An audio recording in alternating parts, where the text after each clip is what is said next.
천연 삼년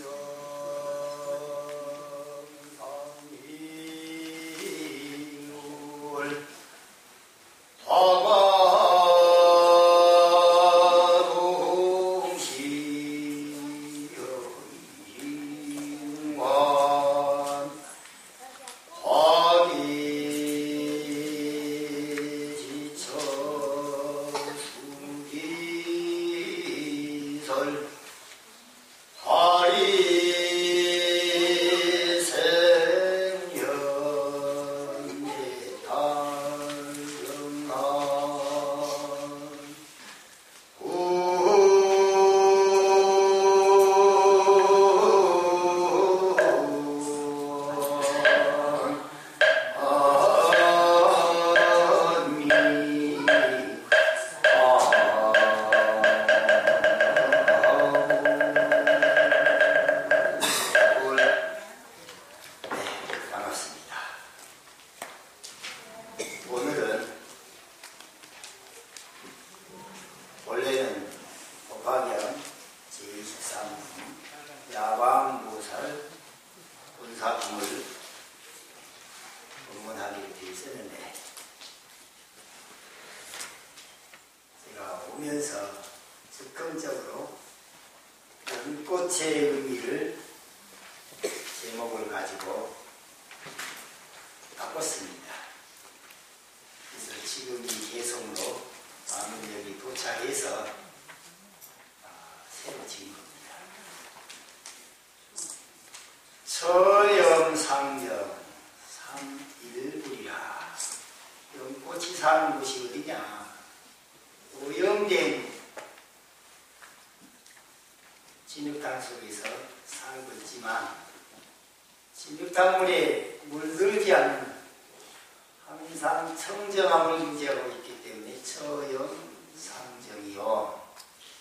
석삼자 안일자 부처불자 삼일불이란 뭐냐면 삼신일불. 한 부처님이 나눠놓고 보면 법신불, 보신불, 화신불에서 세 부처니까 삼신불인데 석삼자 한꺼번에 표현하면 한 부처님에서 삼일불이라. 또 연꽃이 가지고 있는 속성이 뭐냐? 화과동시라. 꽃과 열매가 동시에 피어나고 일어나는데 화과동시, 이것은 마치 인과 동시와 같다 해서 화과동시 여인과라. 화계지처 연꽃이 피는 곳은 물속에서도 피고 수면에 왔다서 피기도 하고 수면에 올라와서 피기도 하는데, 이와 같이 연꽃이 피는 곳이 물속과 물에 인접해서 또 물 위로 올라와서 피는 것은, 꽃이 피는 곳은 수기설법을 표현한다 해서 화계지처 수기설. 이 모든 것은 화리생년, 불 속에서 연꽃이 피는 것으로서 해탈경계를 설하고 있다 해서 화리생년 해탈경이라. 방금 제가 법사 인들이 오시면 쉴 곳에서 금방 이렇게 지어갖고 왔는데, 오늘은 또 이 연꽃과 부합되게 예전에 못 봤던, 여기에 지금 연꽃이 많이 달려있어요. 전에도 달려있었는지 모르겠는데 오늘따라 유난히도 이 법당에 들어서면서 눈에 많이 띕니다. 연꽃. 법화경도 묘범견화경에서 연꽃으로 법화경에 제법실상을 표현하고 있는 것이고, 화엄경도 연꽃으로 화엄의 일체 유심적 소식을 그래서 오늘은 연꽃을 가지고서 때마침 바야흐로 봄이 되었으니 봄 소식을 전할까 합니다. 반갑습니다.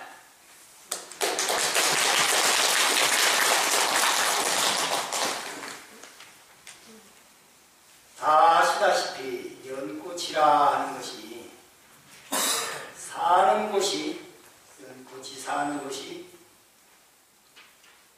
오염된 그러한 물속에서 살지만 거기에 물들지 않는 것을 가장 위대하다 이렇게 표현한단 말이죠. 근데 왜 그러느냐? 오염된 곳은 비유하고 있는 것이 있습니다. 무엇을 비유했느냐? 우리들이 살아가고 있는 이 중생세간은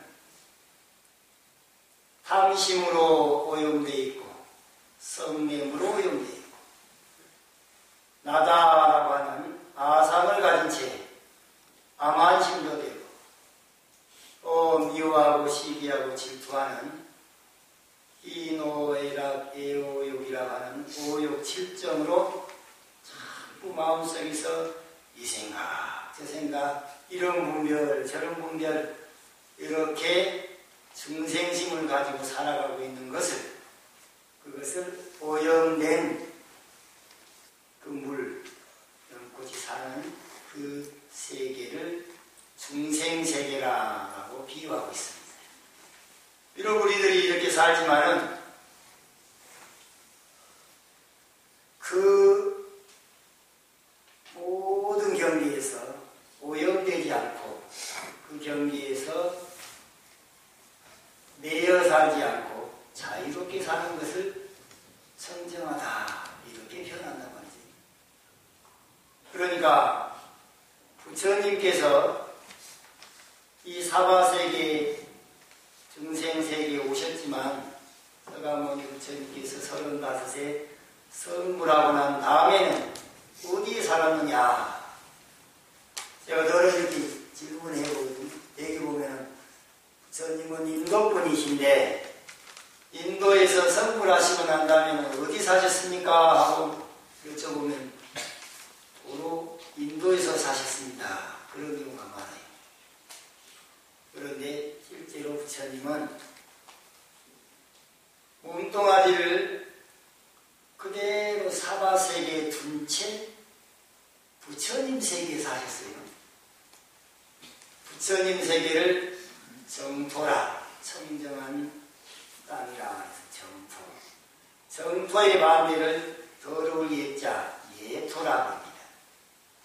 그래서 중생세계가 곧 예토요, 부처님 세계가 곧 정토인데 부처님은 예토에 살면서 정토를 누리고 살았단 말이죠. 그것이 마치 연꽃이 더러운 곳에 살면서도 그 더러운 물에 물들지 않는 것과 같다. 이것을 서영, 산, 정 이렇게 네 글자로도 표현합니다.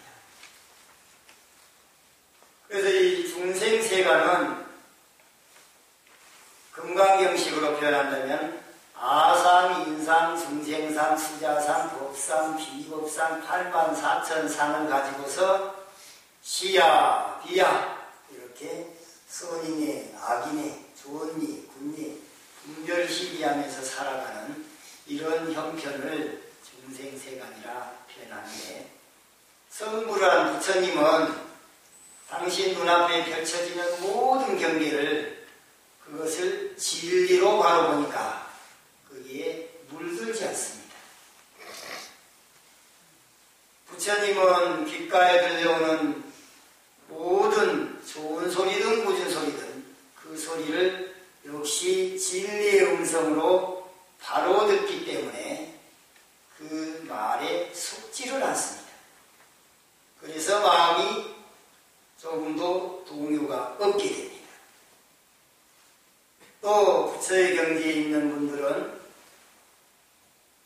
냄새로 다가오는 온갖 경계에서도 거기에 속지 않고 진리의 안목으로 냄새를 맡기 때문에 역시 마음이 동요가 없고 마음이 쉬게 됩니다.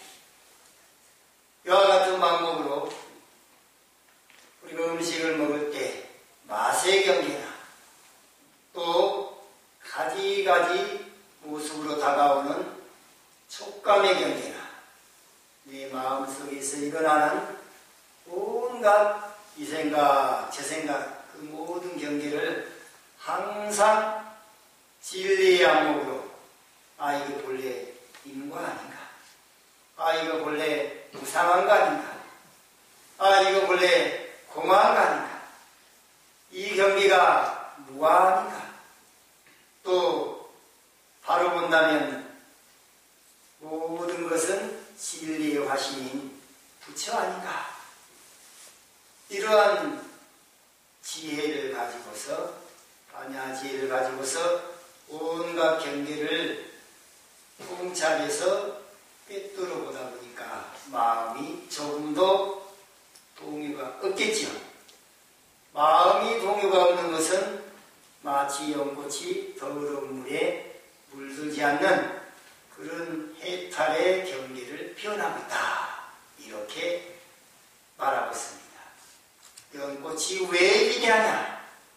더러운 물에 살면서도 물들지 않기 때문에 기대하다. 그런데 실제로 연꽃을 정밀히 전자현미경으로 들여다보니까 연이파리가 실제로 물이 안 됐잖아요. 이유를 알아낸 것이 뭐냐면 연이파리의 섬유질의 구조가 나노 구조로 되어 있더랍니다. 나노라고 하는 것이 1mm를 100만 분지 1로 100만 분의 1mm를 나노라고 하는 이런 수치인데 굉장히 촘촘하게 섬유질이 구성이 되어 있어요. 그래서 거기에 물방울이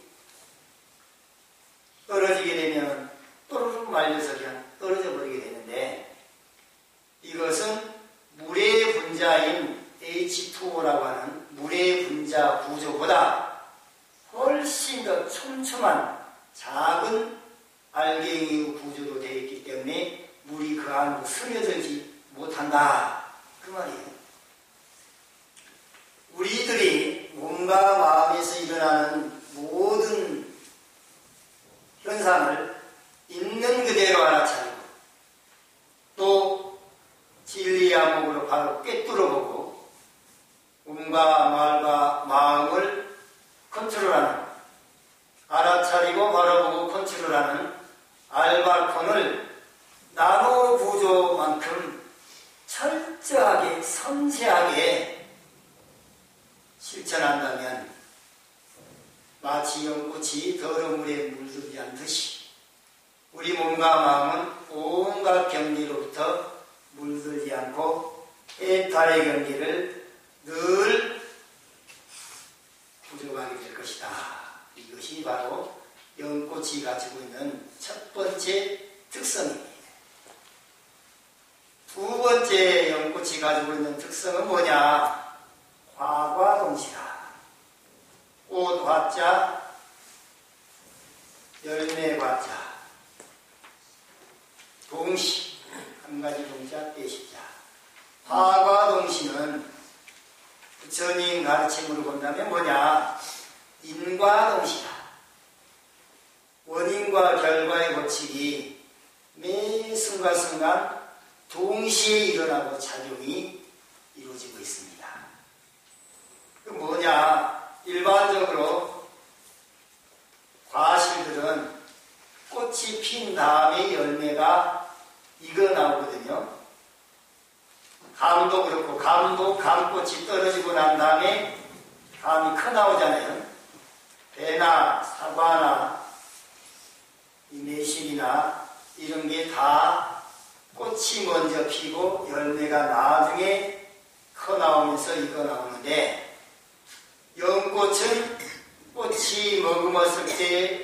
연씨가 동시에 머금어서 꽃이 피어나오면서 연씨도 익어나온단 말이죠.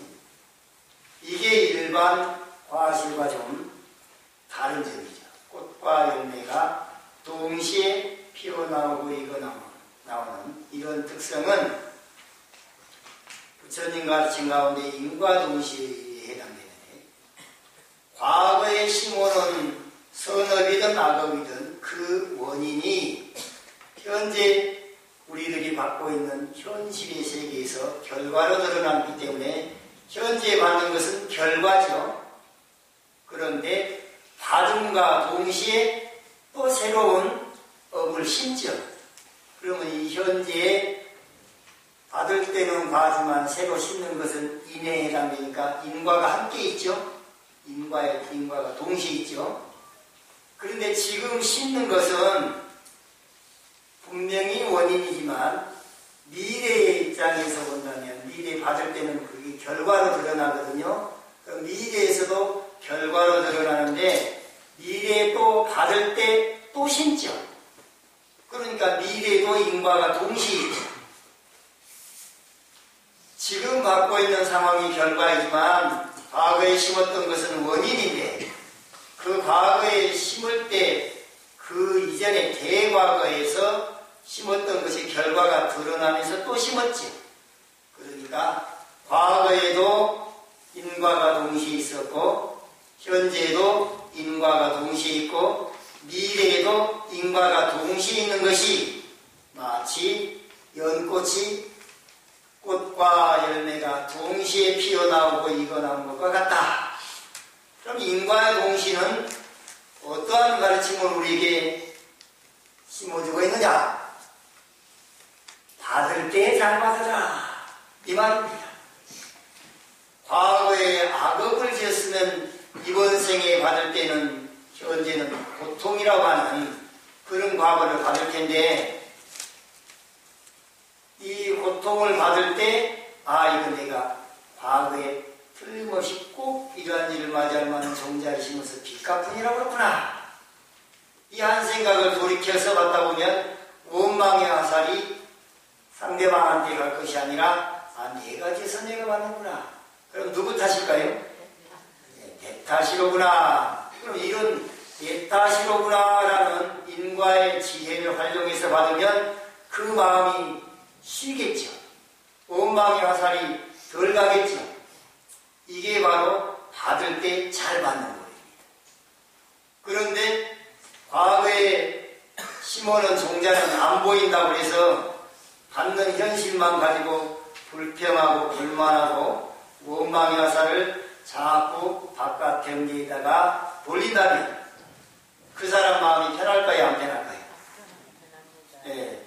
상대방한테 원망의 화살을 자꾸 돌리다 보면은 내가 더욱더 악한 마음을 낼 수가 있겠죠. 그러면 생사윤회의 그런 연결고리가 지금 현실로 받아들이고 있을 때, 받을 때 잘못 받아서 또 새로운 생사의 원인을 심게 되는 거죠. 그러니까 악연을 만났을 때는 지혜로 받아들이면 악연을 선연으로 만들어 놓을 수가 있는 해탈의 인연이 되겠지만, 지혜가 없이 받으면 악연이 또 악연으로 연결이 된다. 선연을 심어서 이 생에 복을 받는다면 또 역시 새로운 선연을 심게 되면 또 복을 받겠죠. 선연은 선연을 하고 악연은 악연을 하는데, 악연도 선연도 지혜로 받아들인다면 그 사람은 언제 어느 때라도 해탈의 경계를 누리게 된다. 그러니까 받을 때 잘 받아라. 이것이 화과 동시에 가르침이요 인과 동시에 가르침이다. 연꽃이 이런 훌륭한 점을 가지고 있다 말입니다. 그 다음에 또 보면 연꽃은 피어나는 곳이, 연꽃이 피는 곳이 좀 달라요. 어떤 연꽃은 물 속에서 피는 게 있고, 어떤 연꽃은 물에 딱 붙어가지고 피는 것이 있고, 또 어떤 연꽃은 물 위로 쑥 올라와가지고 꽃을 피게 되는데, 이것은 무엇이냐? 부처님께서 법을 설하실 때는 최상승의 법문, 실상의 법문을 설하고자 이 세상에 오셨단 말이에요. 부처님이 이 세상에 오실 때는 4가지 이유로 해서 오셨습니다. 그게 뭐냐? 법화경에 나옵니다. 법화경 반편품에 보면은 부처님께서 이 세상에 출현하신 이유가 4가지인데, 그것은 4글자로 10개자 개, 보일 시자 시, 깨달을 호자 오, 들어갈 입자 입, 개, 시, 오, 입 그러는데, 용령중생 개 불지견 사득 천정고 출현하세. 두 번째는 욕시중생 불지지견고 출현하세. 세 번째는 용령중생 오불지견고 출현하세. 네 번째는 용령중생 입불지견도고 출현하세. 이렇게 한자로 쓰여져 있어요. 용령중생 개불지견 출현하세란 뭔 말이냐? 중생들로 하여금 부처님의 지견을 열어서 사득 청정고, 그들로 하여금 청정함을 얻게 하기 위해서 이 세상에 오셨다. 이 부처님의 지견은 이런 것입니다. 이것을 본받는다면 여러분들은 다 이 삶이 청정하게 될 것입니다. 이게 첫 번째 부처님이 나오신 이유예요. 두 번째는 용령중생 욕시중생 불지지견고 출현하세서 보일식자, 부처님의 지견은 바로 이런 것입니다 라고 보여주기 위해서 오셨다. 세 번째는 용령중생 오불지견고 출현하세요. 중생들로 하여금 부처님의 지견을 깨닫게 해주려고 이 세상에 오셨다. 네 번째는 용령중생 들어갈 입자 입불지견 도고 출현하세요. 중생들로 하여금 부처님의 지견 도에 들어가게 하기 위해서 증득해서 부처되게 하기 위해서 이 세상에 오셨다. 그래서 이 용령중생 개불지견에서 개, 욕시중생에서 시, 용령중생 오불지견에서 깨달을 자 오, 용령중생 입불지견도고 출현해서 들어갈 자 입, 개, 시, 오, 입. 그런데 부처님께서 부처님의 지견, 즉 진리에 대한 바른 안목을 열어서 보여주고 깨닫게 해주고 그걸 증득해서 부처되게 그 자리에 들어가게 하기 위해서 이 세상에 오셨는데, 중생들마다 근기가 각각이에요. 선생이 닦은 인연이 각각 달라서 법력이 다른 관계로 어떤 사람한테는 인과를 강조해줘야지 악업을 덜 지게 되는 이런 사람이 있고, 또 너무 인과를 믿다가 인과에 집착한 나머지 자기가 잘못한 것에 대해서 그걸 그냥 너무 집착하면 또 거기에 빠져서 괴로워한 사람이 있어요. 그럴 때 인과도 무상하지 않는가? 무상의 이치를 가지고서 과거의 잘못을 이 또한 곧 지나가리라, 이런 지혜로 마음을 쉬게 만들어서 말이죠. 또 무상하다, 허무하다, 여기에 빠진 사람들은 실상을 들어서 존재하는 모든 것이 다 실상이다, 이런 가르침을 또 펴기도 하고, 그래서 단편의 가르침과 실상의 가르침을 근기 따라서 설하다 보니까 부처님의 가르침은 딱 정해져 있는 법이 없습니다. 그것을 금강경에서는 무유정법이라 없을 무자, 있을 무자, 정할 정자, 법법자. 딱 정해져 있는 법이 없다. 상황 따라서 인과를 강조할 때는 인과가 최고인 것처럼 강조해주고, 재행이 무상하다라고 하는 무상의 이치를 강조했을 때 이 사람이 번뇌를 빨리 쉴 수 있겠다 싶을 때는 이 또한 곧 지나가리라. 인생이 생로병사로 무상하고, 우주는 성주계공으로 무상하고, 일년은 추나추동으로 무상하고, 내 몸도 마음도 한순간도 머물러 있지 않고 계속 변한다. 변하기 때문에 집착할 것이 없다. 이렇게 또 강조해주고 말이죠. 또 그 다음에는 무상하기 때문에 나라고 하는 영원히 변치 않는 실체라는 찾을 수가 없다. 내 마음대로 되지도 않고 말이죠. 그래서 그런 측면에서는 무아를 가지고서 내 마음속에 탐진치 문제를 또 해결하게 강조를 해줍니다.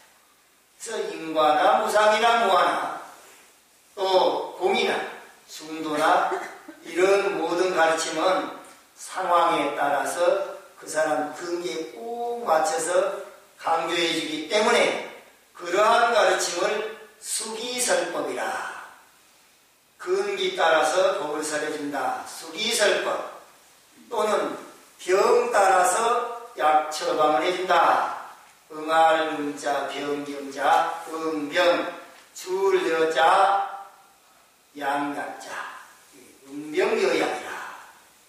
또는 유교에서 쓰는 용어로 빌린다면 원인인자, 재주제자, 그 사람의 재주를 따라서 베풀시자, 가르치겠자, 가르침을 베푼다. 인재시교라. 인재시교나 수기설법이나 음병여약이나 다 같은 말입니다. 이것이 연꽃이 피는 장소가 물속에서 피는 것과 물에 딱 붙어서 피는 것은 방편의 가르침이요. 그 다음에 물 위에 올라와서 피는 것은 실상의 가르침이다. 그러면 부처님 가르침 가운데 천태지자대사는 5식여판을 했고, 그 다음에 다른 데서는 3식여판을 얘기한 데가 있는데, 부처님 가르침은 크게 세 대로 나눈 것이 유교와 공교와 중도교가 있는데, 나는 공했지만은 제법은 아직 있다라고 보는 유교의 가르침이 이것은 낮은 근기의 설법이다. 물속에서 비는 가르침 정도다. 그 다음에 나도 공했고 일체 제법도 공했다. 아공, 법공의 가르침을 펼 때는 반야시의 반야후 가르침인데, 그것은 물에 딱 붙어가지고 연꽃이 피는 것과 같은 가르침이다. 그 다음에 물 위로 올라가고 연꽃이 피는 것은 중도의 가르침이다. 그 중도시라. 유교, 공교, 중도교 이 세 가지 세 대로 나눠서 법을 설하는 것을 삼시교판이라 그러는데, 이 삼시교판이나 수기설법이나 음병여약이나 그 다음에 인재시교, 이것이 연꽃이 피어나는 장소에 따라서 그렇게 가르침을 편 것이다. 이런 가르침이 또 부처님 가르침과 딱 맞아떨어진다고 하지. 그 다음에는 아마 많은 분들이 오늘 처음 들을 수도 있는 내용인데, 어떤 내용이 있느냐. 연꽃을 있는 그대로 보면 연꽃은 세 부류로, 세 부분으로 나눌 수가 있어요. 어떠냐? 연은 연뿌리 부분이 있고, 그렇죠? 연줄기가 있고, 연이파리가 있고, 그 다음에 이 연꽃과 연씨가 있잖아요. 그런데 연꽃이라고 하는 것은 피었다가 져버리죠. 그런데 연씨는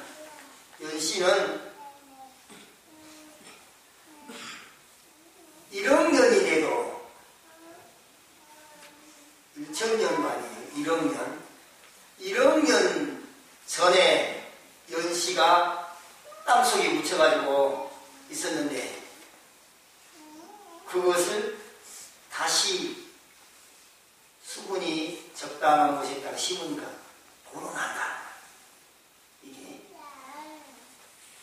그래서 연꽃과 연씨와 연뿌리 이 세 부분이 부처님 세 부분으로 나누면 법신불, 보신불, 화신불, 삼신일불이라 그러는데 연은 뿌리 부분도 연이요, 줄기 부분도 연이요, 꽃도 연이요, 연씨도 연이잖아요. 통칭해서 연이고 나눠놓으면은 연뿌리 부분과 연꽃과 연씨 부분인데 그것을 이어주고 있는 연결부위가 연줄기예요. 그런데 아주 정말 제가 특별한 것을 한번 발견한 적이 있어요. 연줄기가 비었다고 해서 진짜 비었는가 그것을 확인해 보기 위해서 딱 잘라봤거든요. 그러니까 연줄기가 비긴 비었어요. 그런데 놀랍게도 연뿌리를 딱 자르면 구멍이 9개가 나옵니다. 연뿌리가 구멍이 9개가 있어요. 근데 이 9 숫자는 청정법신 비로자나물은 자, 왼쪽 엄지손가락을 무명지 맨 밑에 마디에다 한번 주먹을 갖다가 엄지를 이 마디에다 갖다 대고 주먹을 한번 쥐어보시죠. 이렇게. 그리고 검지만 하나 떼세요. 그 다음에 오른손 엄지손가락을 검지하고 이렇게 랑대기를 하세요. 이렇게 해서 검지손가락을 이렇게 감싸주세요. 이렇게 해서 가슴으로 주먹이 하나 들어갈 정도로 앞에 주먹을 끼고 이 정도에서 이러고 있으면 이게 바로 어떤 수인이냐 어떤 사인이냐 청정법신 비로자나물에 이게 지권인이라고 하는 지혜지자 주목권자 지혜로운 주먹의 사인이에요. 그런데 여기에서 여기는 손가락이 몇 개예요? 5개죠. 그 다음 여기는 몇 개예요? 네, 하나가 들어가고 있기 때문에 4이죠. 그러면 5하고 4을 합치면 9이죠. 이 구수가 9이라는 숫자가 법신의 숫자입니다. 그리고 이 사인이 청정법신 비로자나물 사인입니다. 이 우주를 구성하고 있는 것을 법을 3의 원리로 설명할 때는 본체성과 본체가 가지고 있는 공덕상과 상 그것이 작용으로 일어나고 있는 용, 체, 상, 용 이 세 개가 한 번 더 변화를 가져오면 육상이 됩니다. 그 육상에서 한 번 더 변화를 가져오면 구수가 돼서 3번 변화하는 것이 삼변정토인데 3번이 변화가 돼야지만이 우주가 돌아갑니다. 그래서 청정법신 비로자나물 수를 이것을 그대로 표현하고 있는 그림 보면은 종에 보면 육각에 그렇게 그 젖꼭지같이 생긴 거 9개 있죠. 이게 바로 구수고 법신수를 표현하고 있습니다. 그래서 연뿌리가 묘하게도 구멍이 9개를 가지고 있는 것은 청정법신 비로자나물 법신을 뜻하고 있는 것이고 그 다음에 연이파리는 피었다가 져버리잖아요. 꽃 중에 난 연꽃처럼 빨리 시든 꽃은 난 처음 봤어요. 연밭에 가가지고 연꽃이 너무 향기가 좋아서 연꽃을 따가지고 집에 갖다 꼽아놓으려고 그걸 가지고 차 안에 가지고 왔는데 집에 가기도 전에 차 안에서 시들어버려요. 그렇게 빨리 시든 것이 연꽃입니다. 피어갖고 가만히 있으면 상당히 오래 가는데 그게 일단 꺾어져 가지고 오면 금방 시들어버거든요.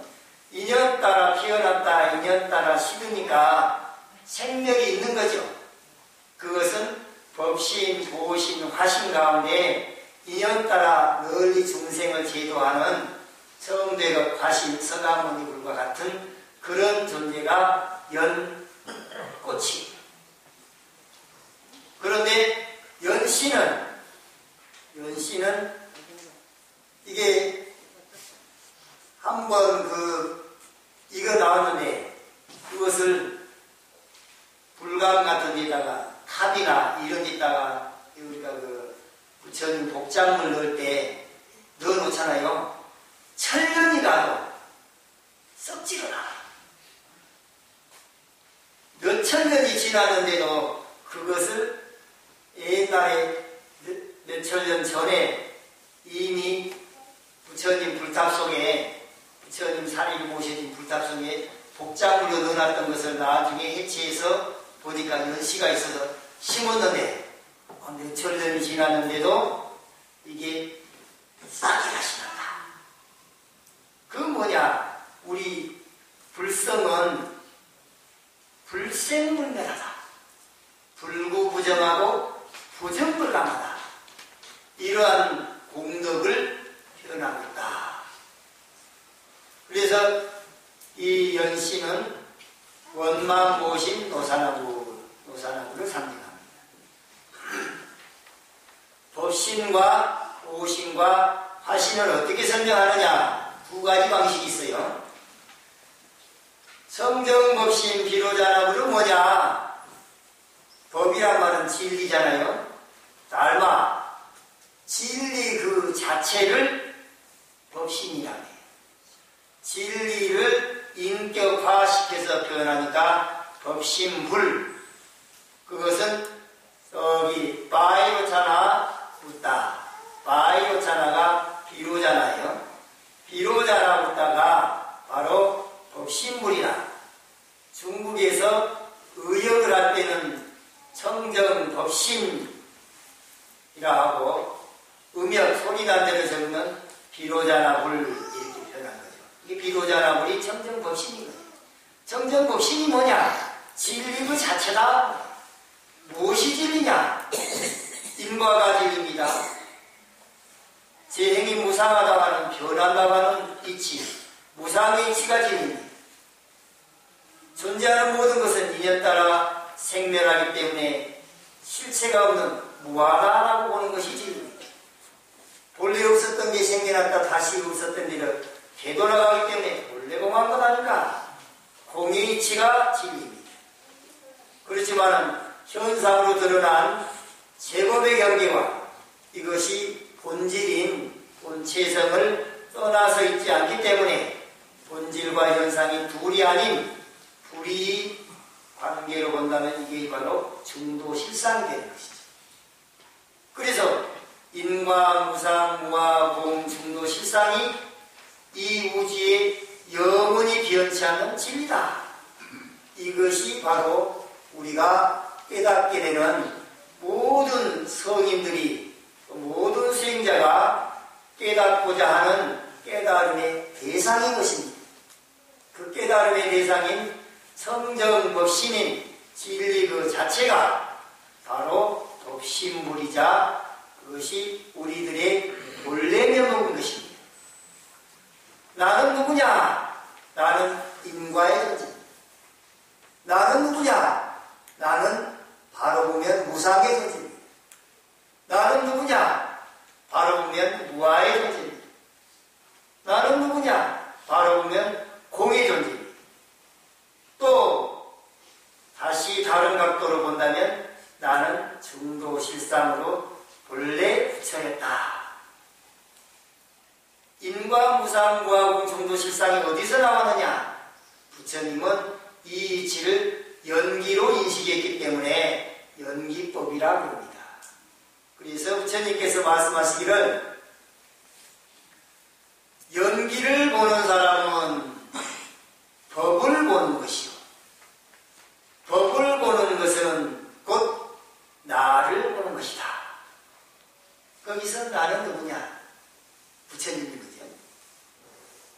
누구인가 했을 때 나는 진리 그 자체였다.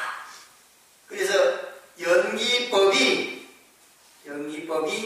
곧 법신물이고, 연기법을 A라는 각도로 표현하면 인과법이요, B라는 각도로 연기를 인식한다면 무상의 진, 무상의 법이요, C라는 각도로 연기를 본다면 무아의 지요, D라는 각도로 표현하면 공의 지요, 또 다른 각도로 보면 또 전체적인 시각에서 보면 중도라. 그러니까 인과가 연기요, 무상이 연기요, 무아가 연기요, 공이 연기요, 중도, 실상이 연기니 연기를 보는 것은 법을 보는 것이 되는 것이고, 법을 보는 것은 곧 부처를 보는 것이고, 즉 견열이 하는 거예요. 곧 열애를 보는 것이다. 열애를 본다 하면 그건 뭐냐? 나의 본래 면목을 보는 것이다. 그리고 나는 누구냐? 나는 인과요, 무상이요, 무아요, 공이요, 중도, 실상을 이걸 분명하게 몸으로 체득한다면 그 사람은 진리를 깨달은 사람이다. 이게 바로 부처님께서 우리 불자들에게 저 멀리 돌아가서 공부하지 말고 있는 그 자리에서 바로 나를 알고 또 부처를 알고 일체 존재를 바로 보는 정견으로 제시하는 가르침입니다. 그래서 진리 그 자체가 바로 뭐냐? 인과, 무상, 무아, 공, 정도, 실상이 연기법이 진리입니다. 이렇게 분명하게 손에 쥐어주듯이 부처님은 일깨워 주셨는데, 우리들이 업장이 두터운 관계로 처음부터 이렇게 바로 배우지 못해서 연불한 사람은 연불만 하고, 주문한 사람은 주문만 해요.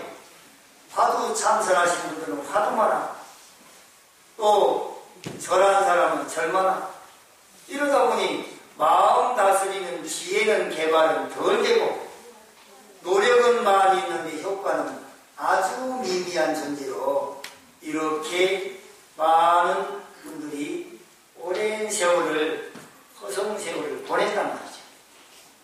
그래서 깨달음의 대상인 진리 그 자체를 표현하고 있는 연꽃에서는 무엇이냐? 연뿌리가 바로 법신물을 상징하는 숫자 9, 9 숫자를 표시하고 있는 것이 법신이다. 그런데 연씨는 뭐냐? 보신물인데, 보신물은 바로 성불한 부처님을 보신물이라고 해요. 아까 법신물은 진리 그 자체라겠죠. 본체성인데, 그 본체성인 진리 그 자체가, 진리가 갖추고 있는 공덕들은 못하는 것이 없고 모르는 것이 없고, 그걸 갖다가 전지전능하다 그러죠. 일체성자요 일체지자다. 그 다음에 지혜로 보면 대지혜요, 자비로 보면 대자비다. 신통자지야. 이러한 공덕들을 다 갖추고 있는 게 진리거든요. 그래서 그 공덕상을 표현하고 있는 그것이 우리 마음속에 있는 진여 불성과 같은 거죠. 그 불성과 같은 그런 공덕을 보신이라 하기도 하고, 또 성불한 입장에서 일체의 공덕을 자유자재로 쓸 수 있는 이름 경계를 회복하신 분을 보신물을 이뤘다.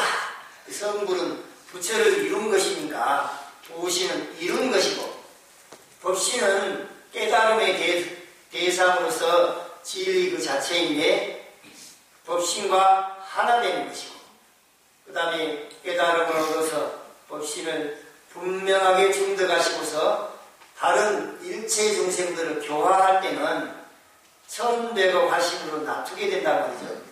천백억 화신으로 납두는 이 부처님은 인연 따라서 널리 중생을 제도하다 보니까 가지가지 모습으로 나타납니다. 그래서 이 때로는 사람의 모습, 때로는 지옥에 가서 중생을 제도하기도 하고, 아기, 축생, 아수라, 인간, 10법계를 자유자재로 다니면서 많은 중생을 제도하다 보니까 천백억 화신을 놔두게 되는 것이죠. 누구든지 법신과 하나 되고 또 부처를 이뤘기 때문에 성불을 하게 되고 중생을 제도하게 되니까 법신이자 보신이자 화신인 삼신불이 곧 한 부처의 모습이다. 여기에 있는 불자님들 모두가 다 제각기 나름대로 수행을 열심히 해서 깨달음 얻으면 역시 법신이자 보신이자 화신을 갖추게 되는 일불 삼신불이요. 삼신불이 곧 일불이다라고 하는 이것을 깨닫게 되는 것입니다.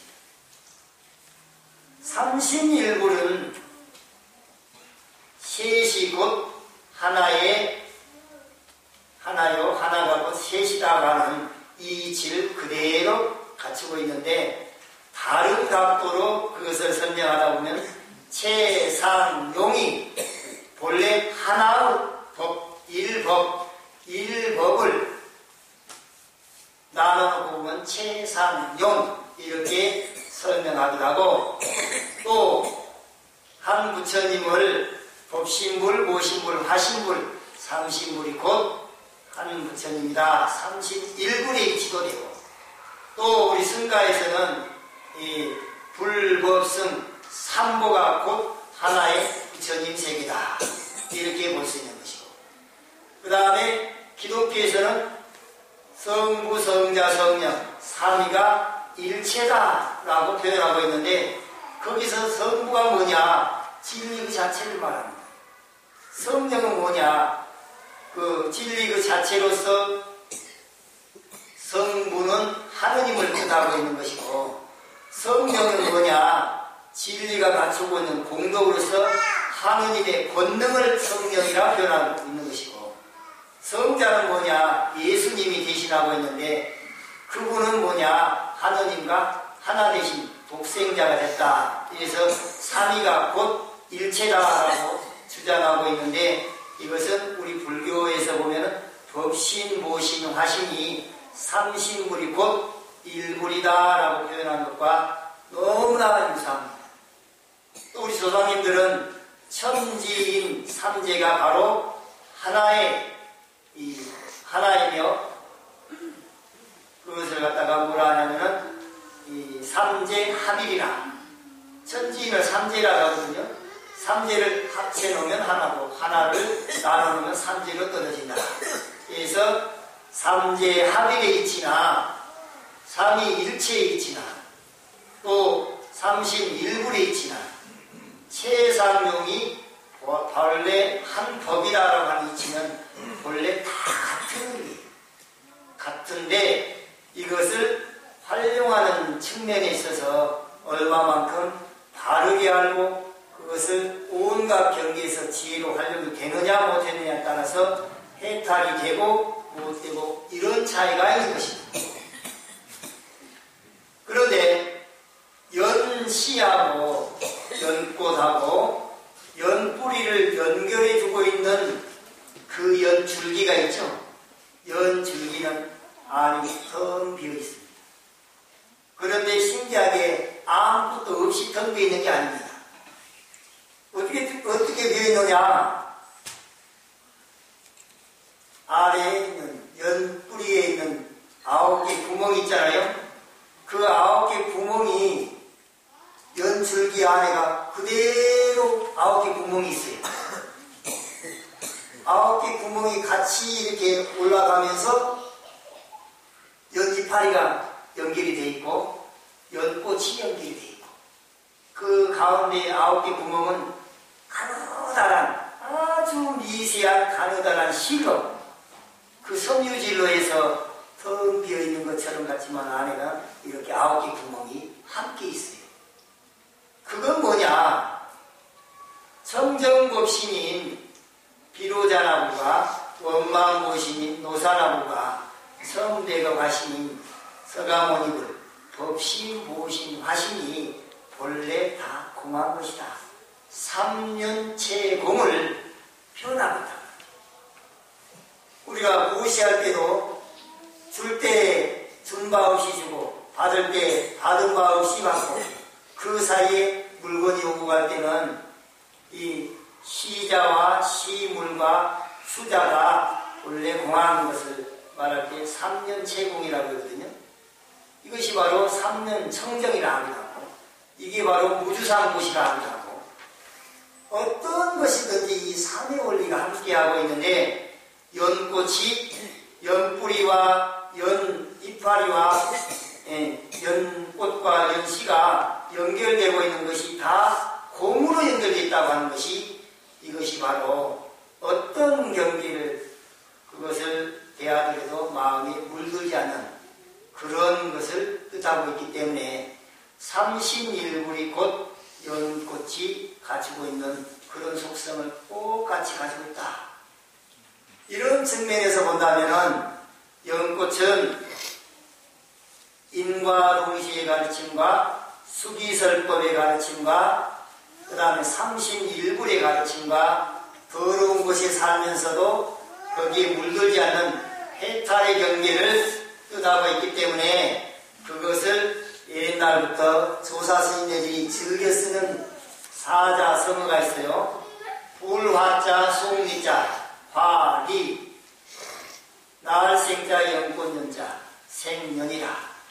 불 속에서 연꽃이 핀다. 이것은 바로 뭐냐? 해탈의 경계를 뜻하고 있다는 말이죠. 불 속에서 연꽃이 필 때 그 불은 뭐냐? 번뇌불입니다. 번뇌. 온갖 마음속에 탐내는 불, 탐심의 불, 성내는 불, 진심의 불, 어리석음의 불, 치심의 불, 미워하는 불, 시기하는 불, 집착하는 불, 84,000 번뇌의 불 속에서 연꽃이 피었단 말은 그 번뇌에 물들었단 말일까요? 물이 안 들었단 말일까요? 물이 안 들었다는 것을 화리, 생년, 이것이 곧 해탈경이라. 그러면 자, 여러분들 합장 연꽃 이 합장을 이렇게 되면 연화합장이라고 합니다. 연화합장이에요. 이렇게 연꽃으로 우리가 마음속에 한번 따라해 보십시오. 처정, 상정, 삼일불, 상정, 삼일불, 화가 동시 여인과, 화계 지처 수기설, 화리 생년 해탈경. 역시 우리는 한자보다는 한글이 또 나을 것 같아요. 사는 곳은 오염되었지만 물들지 않았으니 항상 청정하고 삼신일부를 담고 있으니 이게 천연상정이요 꽃과 열매가 동시에 피어나오니 인과 동시에 가르침이요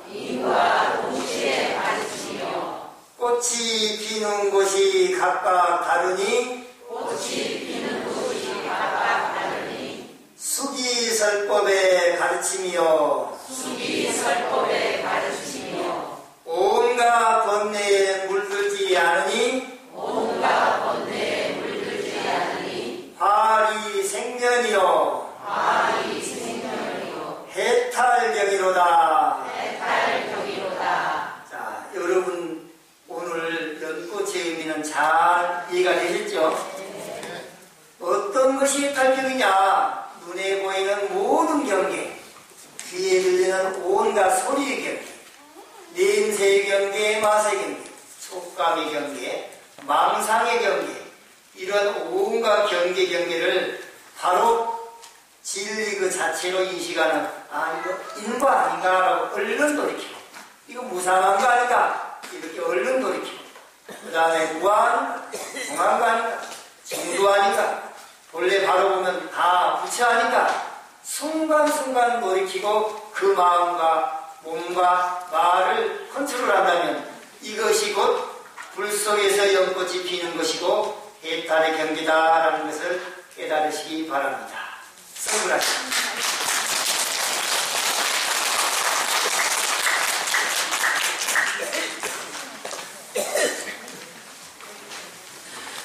나무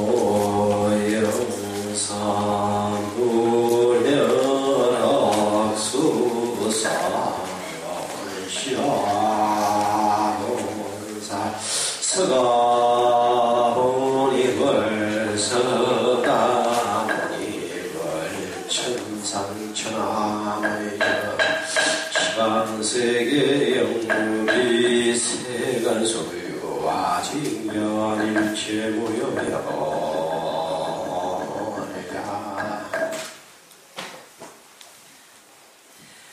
멀리 경기도 부천의 대륜사에 주석하고 계시는 대중 큰스님 오늘 신도님들 버스 한차 함께 동행하셔서 너무나 좋은 법을 주셨습니다. 큰스님께 다시 한번 고백을 하십니다.